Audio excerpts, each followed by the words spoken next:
Bonjour à tous, c'est Pierre Véret, analyste technique pour Active Trades et aujourd'hui on va voir 5 fonctionnalités cachées sur MetaTrader 4. Alors je vous refais pas les présentations, MetaTrader 4 tout le monde connaît, c'est certainement la plateforme de trading la plus populaire dans la sphère du trading pour les particuliers. Elle offre un nombre de possibilités assez significatives justement, tant dans le confort visuel que dans la programmation, que dans les outils techniques, que dans la mise en place de stratégies de trading, de backtesting, etc. etc. Et aujourd'hui justement on va s'atteler à 5 fonctionnalités. Alors je vous ai dit que effectivement il y en a 3 sur les 5 qui sont pas vraiment cachées, mais qui sont quand même bien sous-cotées à mon sens, tandis que les deux dernières, en fin de vidéo, vous allez voir, vous permettent justement d'exploiter la pleine puissance des données fournies par le broker et ainsi d'accéder à des outils quasi institutionnels. On va voir ça ensemble, si vous êtes prêts, c'est parti.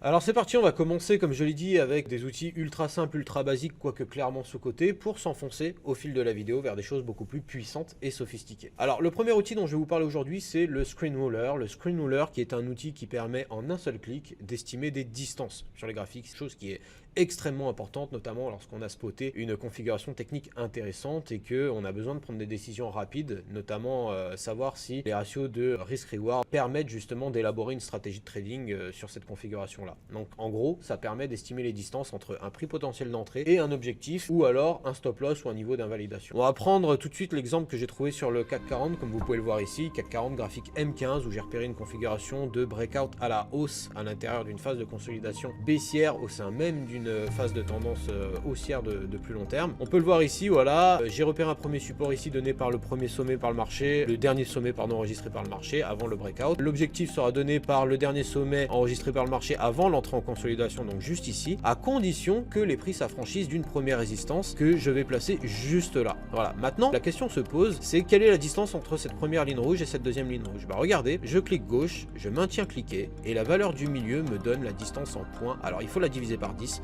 221 points,1, mais ça me donne la valeur en points que je peux espérer gagner sur ce trade. Pareil avec le niveau d'invalidation ici, en gros j'ai 108,2 points.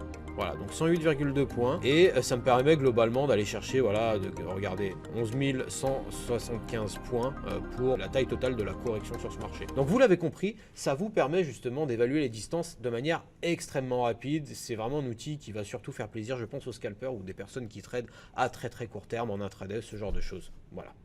La deuxième chose dont je vais vous parler aujourd'hui, ce sont les cadres mobiles. Alors, je sais, attendez, avant que vous commenciez à m'insulter dans les commentaires, je sais effectivement que c'est une fonctionnalité ultra connue et reconnue chez tous les utilisateurs de MetaTrader, 4 et 5 d'ailleurs, mais à mon sens, leur potentiel est quand même clairement sous-exploité. Si vous regardez, alors bon, un petit tour du propriétaire, la plateforme MetaTrader se compose de différents cadres, le cadre graphique, le cadre terminal, le cadre d'observation de marché comme vous pouvez le voir ici, le cadre navigateur qui vous permet d'accéder à l'arborescence justement de votre plateforme. Des cadres, il y en a à foison sur MetaTrader, d'accord? Par contre, effectivement, il est possible de jouer à la fois avec le graphique, mais également à la fois avec les différents autres cadres. Vous voyez par exemple ici, si ça m'ennuie d'avoir cet énorme cadre terminal en bas de ma plateforme, je peux le sortir directement et le mettre absolument où je veux sur la plateforme. Pareil pour l'observateur de marché, je peux le passer d'un côté droit, du côté gauche pardon, au côté droit, je peux le supplanter de la fenêtre de données de marché, je peux mettre mes graphiques en mosaïque si j'en ai envie, faire une mosaïque personnalisée. Voilà, il existe tout un tas justement de possibilités. Alors après, chaque trader y trouvera sa propre configuration. Des traders forex à très court terme par exemple opteront pour une vue en mosaïque des paires majeures sur une certaine unité de temps, comme par exemple M15, M5 ou M1, alors que des investisseurs plus long terme sur les actions par exemple se contenteront justement de regarder comment se comportent les indices européens par rapport à leur benchmark qui est l'Eurostoxx 50. Hein, on pourra imaginer tout un tas justement de stratégies et du coup d'interfaces graphiques. Enfin, il y aura autant d'interfaces graphiques et de possibilités qu'il y aura de stratégies ou de traders tout simplement.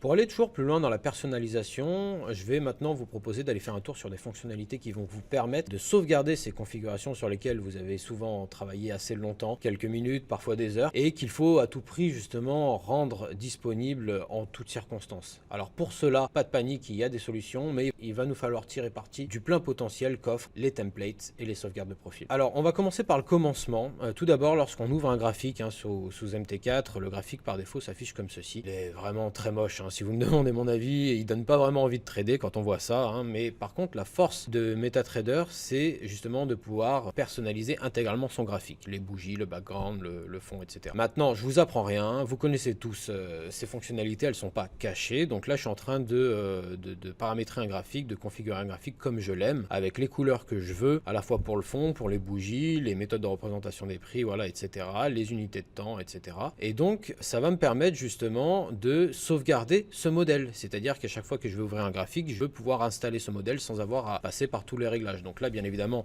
je vais aller dans modèle, je vais sauvegarder ce modèle, je vais le nommer, bien évidemment, pour pouvoir le retrouver. En l'occurrence ici, FX Ichimoku, comme vous pouvez le voir, et à partir de là, je vais commencer à ouvrir d'autres graphiques. Donc là, je vais me mettre dans le cadre d'un trader, swing trader, sur des paires FX major en euros et en USD. D'accord, donc voilà, il va me falloir ouvrir tous les graphiques, installer ma configuration via le modèle directement et le mettre le tout avec la mosaïque que j'aime bien. Voilà, mon environnement de trading est prêt. Maintenant, si je veux sauvegarder cet environnement, il va falloir que je passe par profil. Et là, la même chose que pour template, je vais l'appeler FX Ichimoku, puisque j'ai l'Ichimoku sur tous les graphiques. Donc voilà, vous avez compris la stratégie. Une fois que mon profil est sauvegardé, je le retrouve naturellement ici dans profil, comme vous pouvez le voir, FX Ichimoku. Donc là, si je sélectionne d'autres profils, parce qu'il est possible de créer d'autres profils, bien évidemment, mais si je repasse sur mon profil FX Ichimoku, hop, je retrouve ma configuration avec la fenêtre en mosaïque. Donc vous voyez, c'est une façon super facile, bon, il suffit juste de sauvegarder ces modèles, de prendre le temps de le faire. Mais une fois que c'est fait, et vous pouvez aller où vous voulez, vous pourrez avoir ces configurations graphiques. Quand je dis où vous voulez, c'est-à-dire que ces fichiers template et ces fichiers profil, vous n'aurez qu'à les prendre sur une clé USB, vous les envoyez par email, de manière à pouvoir les récupérer dans le cloud et les installer sur n'importe quel MetaTrader, de manière à pouvoir vous retrouver un petit peu comme à la maison, de partout. J'ajoute également qu'il est possible de le faire avec les versions mobiles de MetaTrader 4. Donc vous pourrez retrouver sur votre téléphone ou votre tablette les configurations que vous avez travaillées sur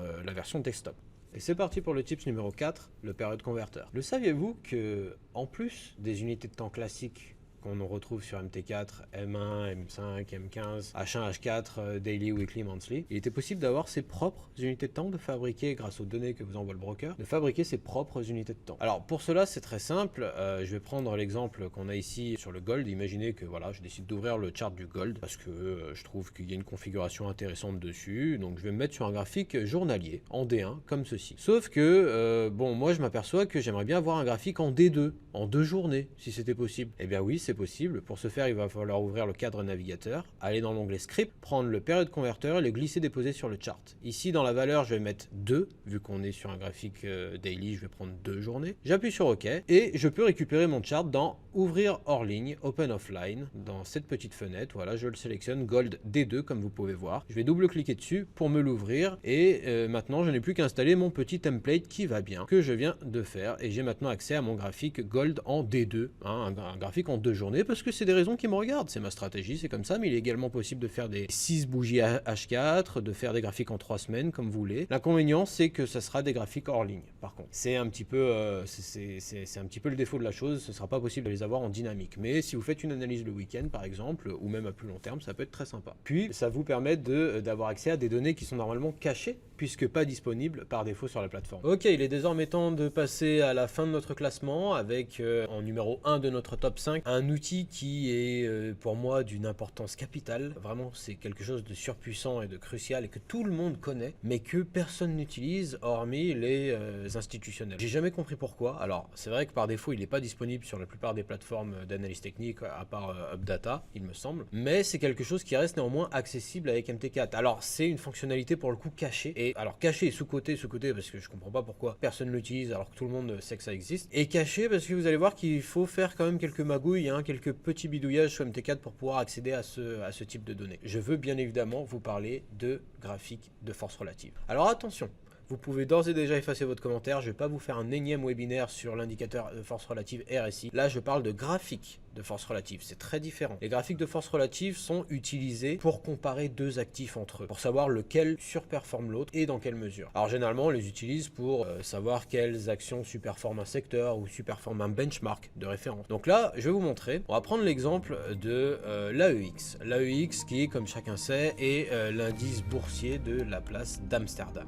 D'accord. Remarque qu'il y a une belle configuration, voilà, et je vais vouloir le comparer à son benchmark de référence qui est l'Eurostoxx 50. Ok. Donc pour ce faire, il va falloir aller dans variable globale, aller sélectionner les historiques, et je vais prendre le daily de l'AEX. Voilà, je clique sur importer, je sauvegarde, hop. Maintenant, je vais faire la même chose, je vais télécharger le fichier Excel de l'historique des prix daily de l'Eurostoxx 50, contrat mars 2021. Voilà, on fait la même chose. On ouvre les tableaux Excel, donc ça, tout d'abord, c'est celui de l'AEX. Le premier rang sur la gauche, c'est la date. Le deuxième rang, on n'aura pas besoin. Le dernier rang, c'est tout simplement les ticks de volume. Et les trois premiers rangs de prix, c'est l'ouverture, le high et le low. On va juste prendre les prix de clôture dans un souci de simplicité pour cette vidéo. On fait la même chose avec l'Eurostoxx 50. Voilà, j'ai maintenant mes deux séries de prix. Mes deux séries de prix que je vais devoir mettre sur la même feuille Excel, puisque, comme vous le savez, les graphiques de force relative s'obtiennent en divisant un actif par un autre actif. Voilà, donc là j'ai maintenant mes deux séries de prix de l'Eurostoxx 50 et de l'AEX que je vais pouvoir dupliquer et diviser pour construire mon graphique de force relative. Donc là voilà, j'entre ma formule.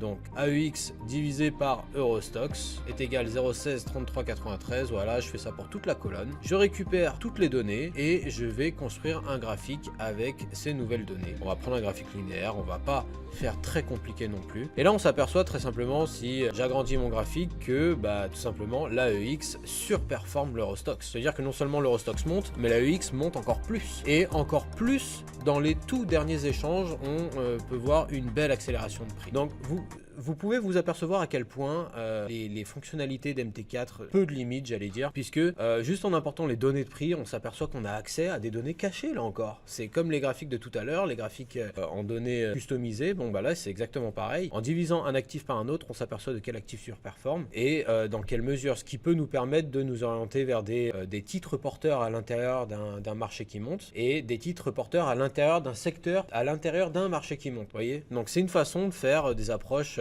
top-down, comme on les appelle dans les milieux institutionnels, et c'est en cela que pour moi ça vous permet d'exploiter à pleine puissance les données de prix envoyées par votre broker. Merci à tous d'avoir regardé cette vidéo. C'était dur pour moi de synthétiser toutes les fonctionnalités qu'offre MT4 en un top 5. Je ferai peut-être une version 2 si jamais il y a de l'engouement. Vous connaissez maintenant comment ça se passe sur YouTube. Si vous avez aimé la vidéo, n'hésitez pas à lâcher un commentaire, à mettre vos questions d'ailleurs en commentaire, je vous y répondrai personnellement. Je me rends compte que je suis allé peut-être un peu vite sur certains éléments de cette vidéo. Et puis bien évidemment, à vous abonner, à liker la vidéo et activer la petite cloche pour être au courant de toutes les nouvelles sorties qui vont se faire. Ça y est, je suis de retour, donc n'hésitez pas à rester au courant. Et bien évidemment, vous pouvez faire un tour sur notre site internet où je serai ravi de vous accueillir également. Merci à tous, bon trading et à la prochaine.